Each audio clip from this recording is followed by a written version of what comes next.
তারেক রহমানের নাম উঁচু করে উচ্চারণ করবেন বলে কঠোর হুঁশিয়ারি প্রদান করেছেন বিএনপি নেতা বরকতুল্লাহ বুলু। তিনি বাংলাদেশ জাতীয়তাবাদী দল বিএনপির নোয়াখালী 2 ও নোয়াখালী 3 আসনের সাবেক সংসদ সদস্য।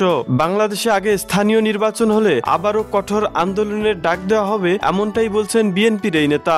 বরকতুল্লাহ বুলু 20 ডিসেম্বর 1956 সালে পূর্ব পাকিস্তানের নোয়াখালীর বেগমগঞ্জে জন্মগ্রহণ করেন। তার পিতা আব্দুর রহমান এবং মাতা করফুন্নেসা। তিনি বটতলী বাজার প্রাথমিক বিদ্যালয়ে শিক্ষা জীবন শুরু করেন এবং 1980 সালে বিজ্ঞানে স্নাতক ডিগ্রি লাভ করেন। 1989 সালে বিএনপির নির্বাহী কমিটির সদস্য নির্বাচিত হন। তিনি বাংলাদেশ জাতীয়তাবাদী দল বিএনপির কেন্দ্রীয় যুগ্ম মহাসচিব হিসেবে দায়িত্ব পালন করছেন। তিনি যুব দলের কেন্দ্রীয় সভাপতি ছিলেন। কেন্দ্রীয় বিএনপির ভাইস চেয়ারম্যান হিসেবে দায়িত্ব পালন করছেন। বরকতুল্লাহ বুলু 1981 সালে শামীম আক্তার লাকিকে বিয়ে করেন। এই দম্পতি 2 পুত্র সন্তানের জনক। বরকতুল্লাহ বুলু সম্পর্কে আপনার যে কোনো মন্তব্য কমেন্ট করতে ভুলবেন না। ভিডিওতে লাইক করে চ্যানেল